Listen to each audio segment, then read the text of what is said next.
여러분 축구 선수 중에 손흥민 선수 아마 여러분도 잘 아실 거라고 생각합니다. 우리나라 국민들만이 아니라 전 세계 축구 팬들이 인정하는 그야말로 세계적인 축구 선수죠.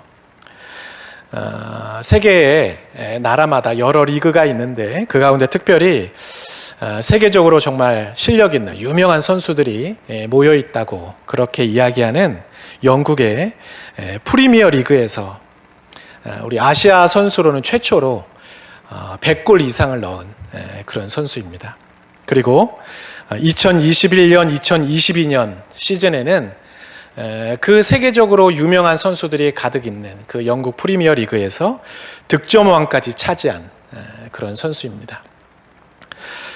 그런데 손흥민 선수가 이렇게 세계적인 선수가 될 수 있었던 것은 여러 가지 이유가 있기 때문이지만 특별히 그가 양발을 오른발, 왼발 그 두 발을 아주 자유자재로 잘 사용하는 그런 선수이기 때문입니다. 물론 세계적인 선수들은 어느 정도 다 두 발을 다 사용할 줄을 압니다. 드리블도 할 줄 알고 패스도 두 발을 다 사용하고 슛도 두 발을 다 사용하기는 하지만 손흥민 선수처럼 그렇게 오른발로 슛을 해도 또 왼발로 슛을 해도 차이가 별로 없는 그런 선수들은 그렇게 많지 않다고 합니다. 선수들마다 주로 사용하는 발이 다 있는데 손흥민 선수는 어느 발을 사용하든 패스며 또 슈팅이며 그 정확도와 강도가 거의 비슷하다고 해요. 그래서 어느 위치에서 누가 패스를 하든지 거기에서 감각적으로 슈팅을 바로 할 수 있기 때문에 수비수가 이 손흥민 선수를 마크하기가 굉장히 어렵고 어느 자세로도 어떤 자세로도 마음껏 슛을 할 수 있는 그런 선수라고 합니다. 그런데 이렇게 손흥민 선수가 두 발을 다 잘 사용할 수 있게 된 건 그의 아버지의 영향 때문입니다. 손흥민 선수의 아버지도 축구 선수 출신이에요. 그런데 그 아버지는 축구 선수로는 그렇게 대성하지 못했습니다.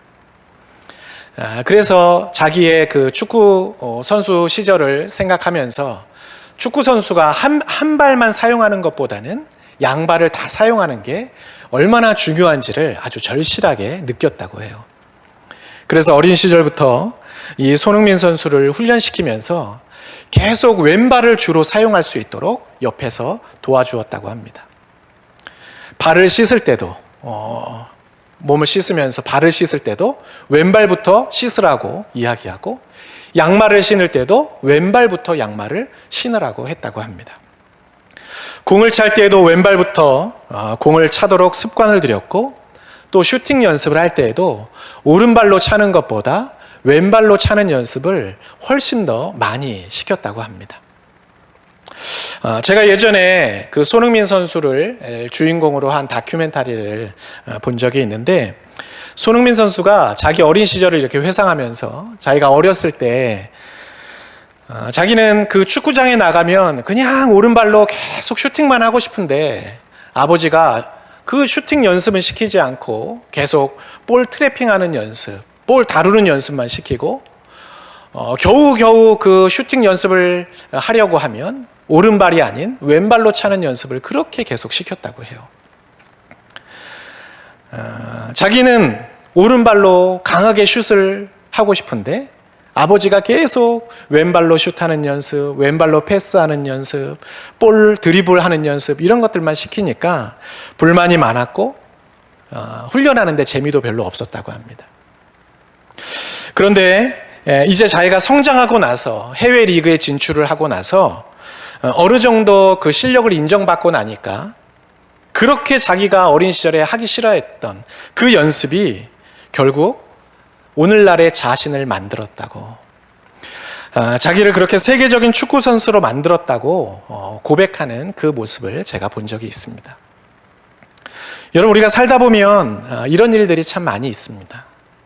도대체 내가 이걸 지금 왜 이렇게 해야 되는 거지? 내가 이런 상황을 지금 왜 겪어야 되는 거지? 내가 이런 훈련을 왜 받아야 하는 거고 내가 이런 형편 속에서 왜 살아야 하는 걸까? 도대체 이유를 알 수 없는 그런 시간들을 보낼 때가 있어요. 그런데 어느 정도 시간이 지나고 나서 뒤를 돌아보면 그때 내가 했던 그 경험들, 내가 정말 하기 싫어했지만 어쩔 수 없이 했던 그 많은 훈련들, 그것이 얼마나 내 인생에 소중한 경험이었는지, 그리고 그것들을 통해서 오늘의 내가 이렇게 만들어질 수 있게 되었다고 고백하는 그런 일들이 있다는 것입니다. 당시에는 불평과 짜증과 또 이유를 알 수 없는 답답함, 원망이 가득했지만 점점 시간이 지나면서 또 지난 날들을 돌아보면서 그 날들을, 그 경험들을 감사하게 되는 그런 일들이 있다는 거예요. 그런 의미에서 오늘 본문은 굉장히 중요한 의미가 있는 본문이라고 할 수가 있습니다. 오늘 우리가 읽은 본문은 모세가 홍해를 건너와서 하나님을 찬양하는 노래입니다. 모세와 이스라엘 백성들이 홍해를 건넌 후에 애굽의 군대를 물리치고 우리 모두를 그 홍해를 건너게 하신 그 하나님을 기쁨으로 찬양하며 노래하고 있는 그런 찬송 시입니다. 그런데 생각해 보면 지금은 이스라엘 백성들이, 그리고 모세가 이렇게 하나님을 찬양하고 노래하고 있지만 불과 바로 앞 14장만 해도 이스라엘 백성들이 그렇게 하나님을 노래하고 찬양하고 있지 않아요. 홍해 사건을 경험하기 전에 그들은 어떻게 하고 있었어요? 하나님을 원망하고 모세를 비난하고 있었습니다. 그런데 지금은 얼마 지나지 않아 하나님을 찬양하고 있다는 거예요. 고난 앞에서, 또 삶의 어려운 문제 앞에서, 이해할 수 없는 현실 앞에서 낙심하고 좌절했던 그 이스라엘 백성들이 이제는 하나님을 찬양하며 노래하고 있다라는 것이죠. 그렇다면 오늘 모세의 노래 속에서 우리가 기억해야 할, 그리고 우리가 배워야 할 중요한 교훈은 과연 무엇일까요? 그것은 바로 하나님께서 우리에게 왜 이런 고난과 어려움을 허락하시는지 이해하게 되는, 깨닫게 되는 날이 우리에게는 반드시 온다는 것입니다. 오늘 본문 바로 앞에 있는 14장 30절과 31절 말씀을 한번 볼까요? 제가 한번 읽어보겠습니다. 그날에 여호와께서 이같이 이스라엘을 애굽 사람의 손에서 구원하시매 이스라엘이 바닷가에서 애굽 사람들이 죽어 있는 것을 보았더라. 이스라엘이 여호와께서 애굽 사람들에게 행하신 그 큰 능력을 보았으므로 백성이 여호와를 경외하며 여호와와 그의 종 모세를 믿었더라. 여러분, 이스라엘 백성들이 광야를 걸어가다가 홍해를 만났을 때, 그리고 그때 마침 뒤에는 자기들을 붙잡으려고 바로와 그의 군대, 병거와 말들이 자기들 뒤에 쫓아오고 있을 때 이들은 앞으로 자기들의 앞날이 어떻게 될지 도무지 상상조차 하지 못했습니다. 여기서 우리가 꼼짝없이 죽을 수도 있겠구나, 절망적인 상황 가운데 있었습니다. 그리고 무엇보다 하나님이 왜 우리에게 이런 일을 지금 허락하시는 걸까? 하나님이 도대체 왜 이런 상황을 우리에게 주시는 걸까? 그 이유를 그들은 몰랐다는 것입니다. 하나님이 정말 살아계신다면, 그리고 우리에게 약속하신 대로 정말 우리를 약속의 땅 가나안으로 인도하시는 분이라면 어떻게 하나님이 이럴 수 있지? 그들은 온통 그런 의문과 불평뿐이었습니다. 그래서 이들은 하나님을 원망했고 모세를 향해 비난의 말을 쏟아놓았던 것입니다. 그런데 잠시 후에 시간이 지나고 나니 이 모든 어려움과 고난이 우리에게 왜 일어났던 것인지, 그리고 하나님께서 그 일을 통해 우리의 삶에 어떤 놀라운 일을 이루려고 하셨던 것인지 그들은 하나하나 이해하게 되었습니다. 하나님이 역사하시기 시작하니까 눈에 보이지 않았던, 그들이 미처 생각지 못했던 하나님의 뜻이 보이고 깨달아지기 시작했다는 것입니다. 홍해가 앞길을 가로막고 있고 뒤에는 애굽 군대의 병거와 마병을 쫓아오고 있던 바로 그 순간에는 그들이 하나님의 뜻을 이해하고 깨달을 수가 없었어요. 마음의 여유가 없었기 때문이죠. 우리가 이미 살펴봤던 것처럼 하나님께서는 이스라엘 백성들에게 애굽 군대와 또 그들의 병거와 마병으로 내가 영광을 받을 것이다 라고 그들에게 분명히 말씀해 주셨어요. 출애굽기 14장 17절 말씀입니다. 내가 애굽 사람들의 마음을 완악하게 할 것인즉 그들이 그 뒤를 따라 들어갈 것이라. 내가 바로와 그의 모든 군대와 그의 병거와 마병으로 말미암아 영광을 얻으리니. 하나님은 분명히 그들을 통해 영광을 받으시겠다고 말씀하셨어요. 그런데 문제는 이스라엘 백성들이 그 말을 믿을 수가 없었다는 것입니다. 왜요? 그 말을 믿기에는 지금 자기들 눈앞에 있는 이 홍해, 그리고 자기들 바로 뒤에 쫓아오고 있는 이 애국 군대의 그들로 인한 무서움과 공포가 그들의 마음속에 너무나 컸기 때문이에요. 현실의 문제가 너무 커 보이고 상황이 긴박하니까 하나님의 말씀이 들리지도 않았고 설령 그것이 들려도 도무지 믿어지지가 않았던 것입니다. 그런데 잠시 후에 홍해가 갈라지고 그들이 마른 땅을 걷게 되고 뒤따라오던 애국 군대가 그 홍해 바다에 완전히 휩쓸려 다 몰살되는 것을 보고 난 후에야 정말 하나님이 우리의 삶에 역사하시는구나 라는 것을 그들이 눈으로 목격한 후에야 그동안 몰랐던 하나님의 뜻, 그동안 그들이 잊었던 하나님의 약속이 하나하나 깨달아지기 시작했습니다. 여러분, 그들이 뭘 깨달았겠어요? 하나님은 진짜 살아 역사하시는 분이구나 라는 걸 깨닫지 않았겠어요? 우리를 약속의 땅으로 인도하시겠다고 말씀하신 그 하나님은 결코 우리를 버리지 않으시고 어떠한 역경과 고난 가운데서도 결국 우리를 그 땅으로 인도하는 분이시구나 라는 마음이 그들 안에 생겨났을 것입니다. 하나님께서 우리 앞에 홍해를 흐르게 하신 이유, 애굽의 군대로 하여금 우리를 뒤쫓게 하신 이유가 다 있었구나. 이런 놀라운 일을 행하시려고, 그래서 하나님만 영광 받으시려고, 하나님의 위대하심을 드러내시려고 이렇게 했구나라는 것을 아마 그들은 너무나 절실하게 깨달았을 것입니다. 그리고 그것을 깨닫게 되니까 비로소 하나님의 뜻과 계획을 이해하게 되니까 하나님의 높고 위대하심을 인정하게 되고 노래할 수가 있게 되었던 것이죠. 여러분, 우리가 가끔 영화나 드라마 또 뭐 이런 소설을 읽다 보면 주인공이 생각지도 않은 어려움과 고난을 당하는 것들을 우리는 자주 보게 됩니다. 보면서 우리는 그런 생각을 하죠. 도대체 작가가 왜 이렇게 이 주인공을 이렇게 힘들게 하나? 왜 이렇게 어렵게 하나? 그런데 드라마나 영화 그 소설의 후반부에 가면 어떻게 돼요? 상황이 반전이 되고 또 막 반전이 되면서 결국은 해피엔딩으로 끝나는 것을 우리는 봅니다. 그러면 많은 사람들이 이 작가가 정말 시나리오를 잘 쓰는구나, 이 작가가 진짜 드라마를 너무 재밌게 쓰는구나 라고 우리 인정하게 되잖아요. 여러분, 우리의 삶도 마찬가지라는 것이죠. 우리가 인생을 살다 보면 우리의 삶에 이해할 수 있는 그런 일들만 일어나는 건 절대 아니에요. 아무리 우리가 믿음의 눈으로 바라보고 상황을 받아들이려고 해도 도저히 그렇게 되지 않는 일들이 분명히 우리의 삶에는 있다는 것입니다. 특히나 하나님께서 내 기도에 응답하시지 않을 때,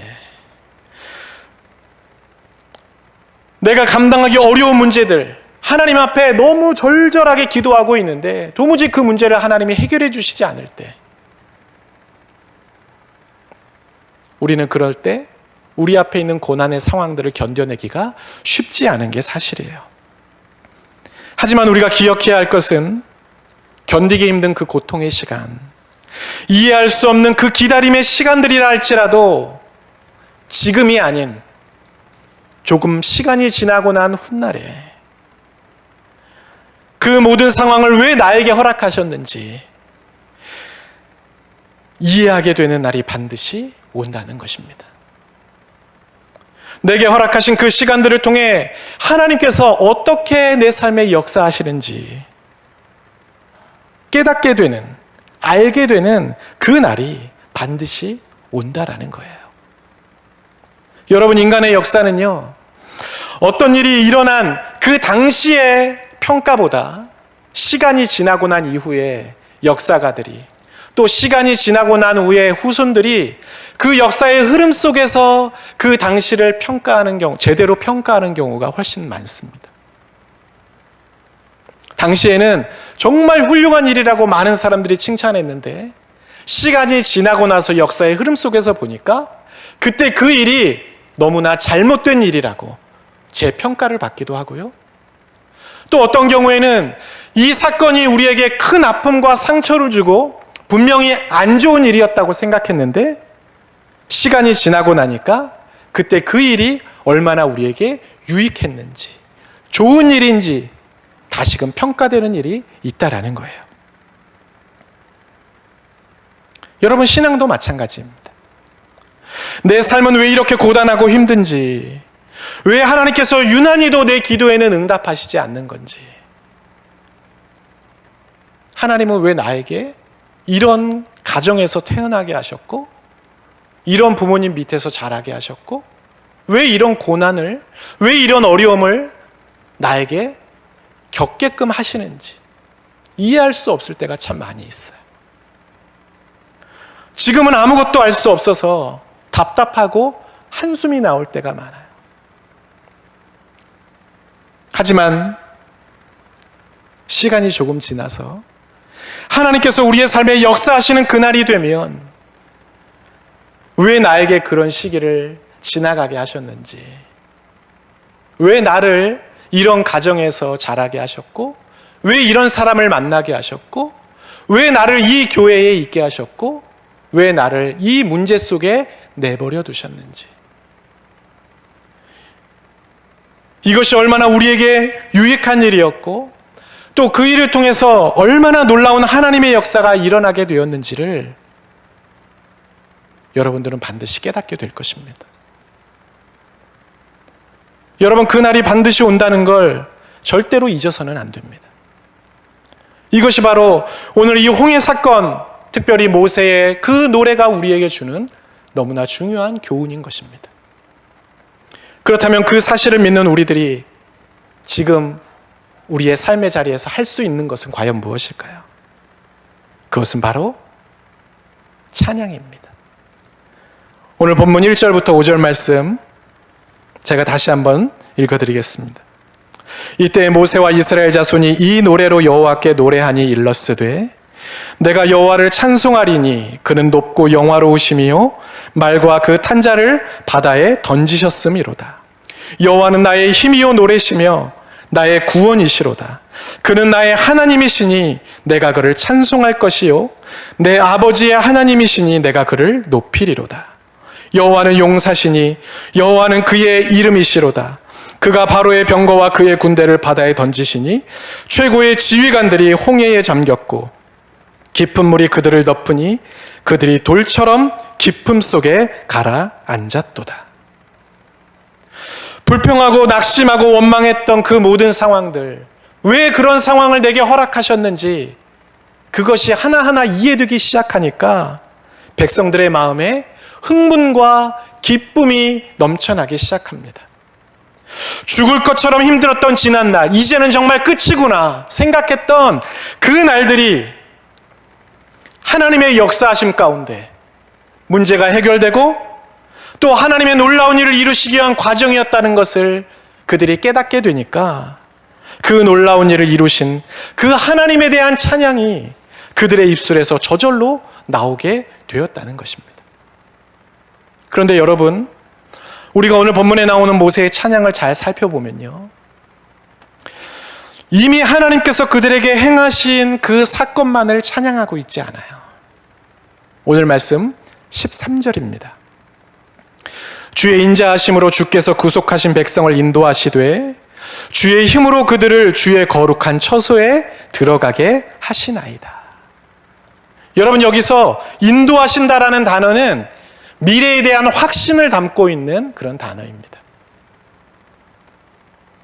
우리에게 어떠한 어려움과 역경이 있다 할지라도, 또다시 우리의 삶에 어떤 문제가 일어난다 할지라도 우리와 함께 하시는 그 하나님은 반드시 우리를 약속의 땅으로 인도하신다는 확신, 그 확신이 그 고백에 담겨 있다는 것입니다.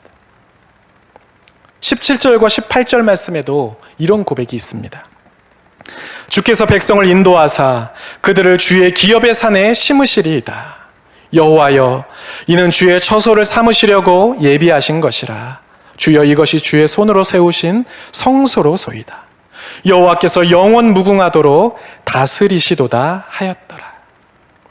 여러분, 여기서 주의 처소는 예루살렘 성전을 의미합니다. 그러니까 지금 모세와 이스라엘 백성들은 뭘 찬양하는 거예요?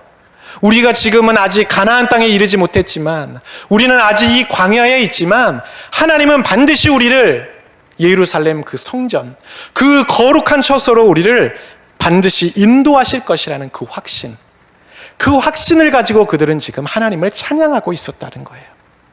그래서 이들은 아직 가나안에 도착하지 않았음에도, 아니 이제 막 출애굽을 시작한 상황임에도 불구하고 그들은 믿음으로 하나님을 찬양할 수 있었고 노래할 수 있었다는 것입니다.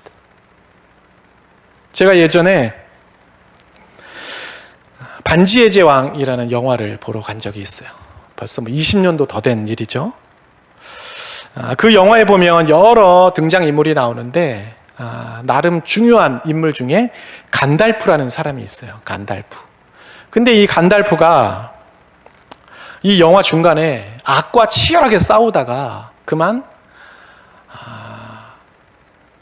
아주 깊은 낭떠러지에서 떨어지는 장면이 나옵니다.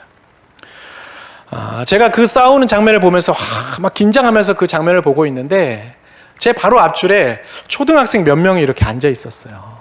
얘네들이 그걸 보면서 이 아이들도 막 무서웠나 봐요. 손을 막 이렇게 하고 그 영화를 보고 있는데 맨 끝에 앉아 있는 어떤 남자아이가 주변 사람들 다 들리게, 간달프 안 죽어. 저기서 떨어지는데 나중에 다시 살아나. 나 이거 3번째 봤어. 이러는 거예요. 여러분, 사람들이 막 긴장하면서 그 장면을 보고 있는데 앞에서 스포 아닌 스포를 너무 큰 소리로 하니까 긴장감이 확 떨어지더라고요.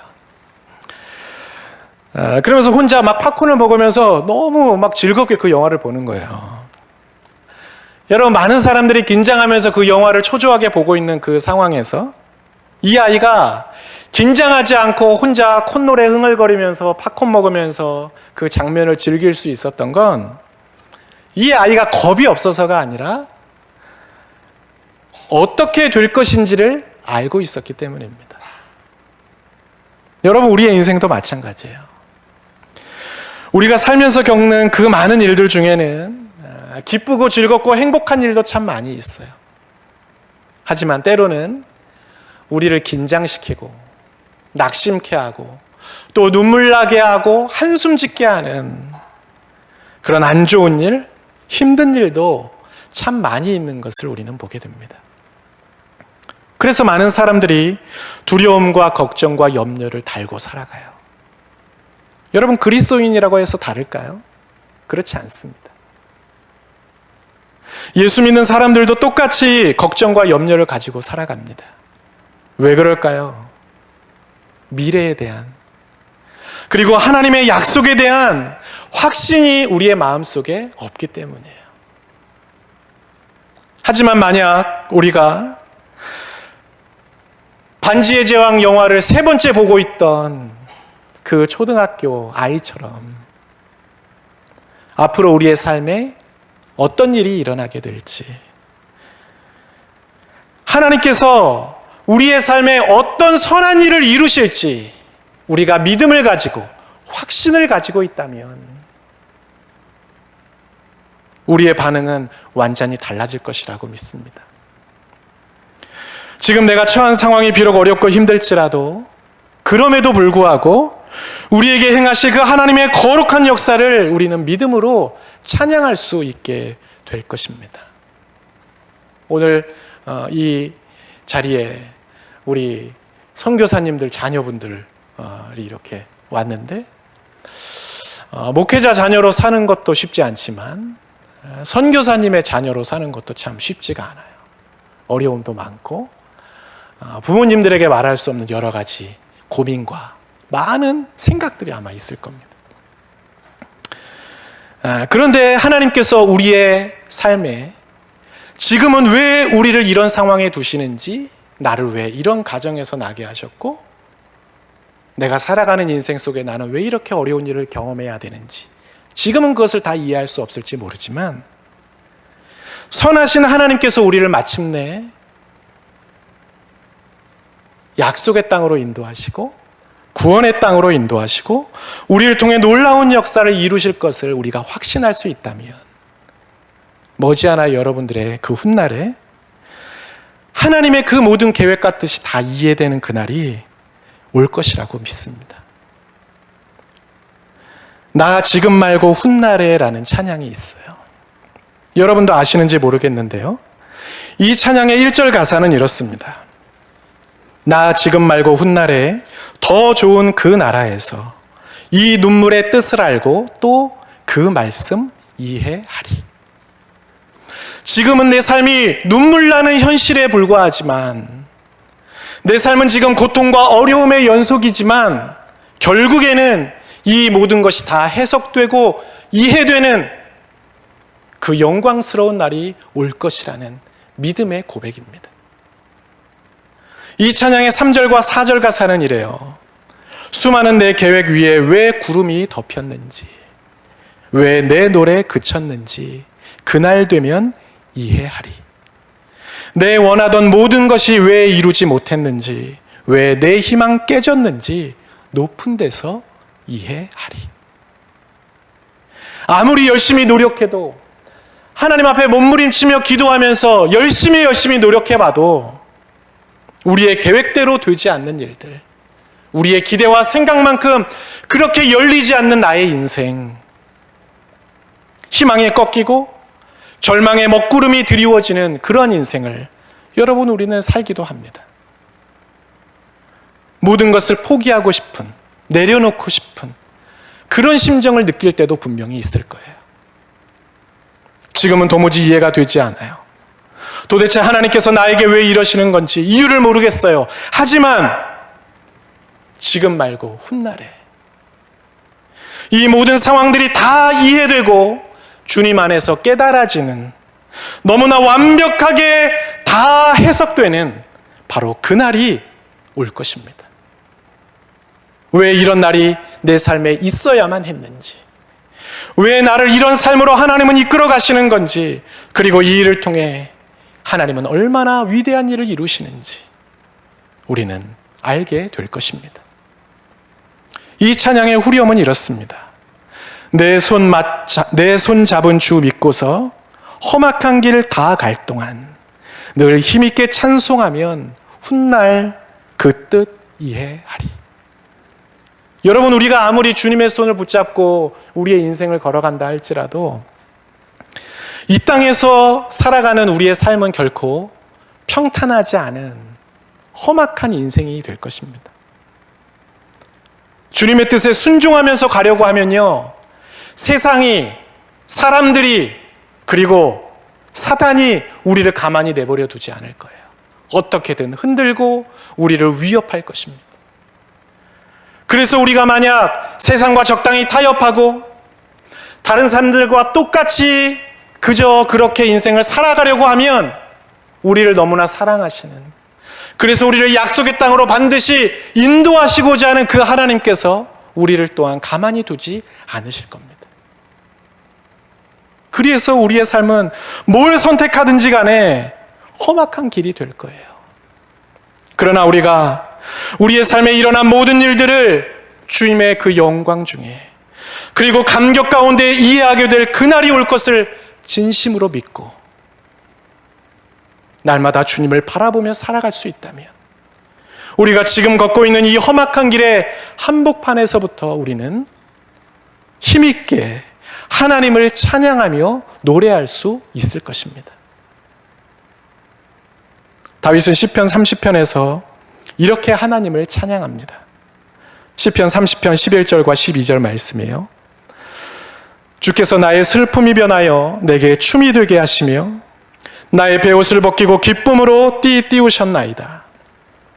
이는 잠잠하지 아니하고 내 영광으로 주를 찬송하게 하심이니 여호와 나의 하나님이여 내가 주께 영원히 감사하리이다. 주님은 우리의 눈물이 웃음이 되게 하시고 우리의 깊은 한숨을 노래가 되게 하시고 우리의 슬픔이 변하여 춤이 되게 하시는 분이십니다. 여러분, 그 사실을 기억하고 끝까지 신뢰할 수 있기를 축복합니다. 그리고 그 하나님을 오늘 여러분이 앉아있는 바로 이 자리에서부터 기쁨으로 찬양하는 여러분 모두가 되시기를 주님의 이름으로 간절히 축복합니다. 아멘. 기도하겠습니다. 사랑의 주님, 홍해 앞에서 두려워하던 이스라엘 백성들이 바로와 애굽 군대의 추격에 무서워 떨며 하나님을 원망하고 낙심하던 그 이스라엘 백성들이 홍해의 기적을 경험하고는 하나님을 찬양하며 노래하는 모습을 오늘 말씀을 통해 우리는 보았습니다. 눈앞에 펼쳐진 현실이 아무리 어렵고 힘들지라도 그것은 잠깐이요, 결국은 우리를 사랑하시고 돌보시는 주님께서 우리를 구원의 길로 인도하신다는 것을 다시 한번 말씀을 통해 기억하게 하시니 감사합니다. 지금은 하나님의 뜻이 어디에 있는지 알 수 없고 이런 상황을 통해 도대체 어떤 역사를 이루실지 가늠할 수가 없어 너무나 답답하지만 우리에게도 선하신 주님이 합력하여 선을 이루실 것을 믿습니다. 지금은 아무것도 이해되지 않지만 지금 말고 훗날에 주님의 거룩하신 뜻과 역사들이 정확히 깨달아지고 이해될 것을 우리는 기대합니다. 그 기대와 믿음으로 오늘 우리에게 허락하신 자리에서 주님을 찬양하고 노래하는 우리 모두가 되게 하여 주옵소서. 지금의 현실을 통해 하나님께서 얼마나 놀라운 일을 이루실지 기대하면서 믿음으로 오늘을 살아가게 하여 주옵소서.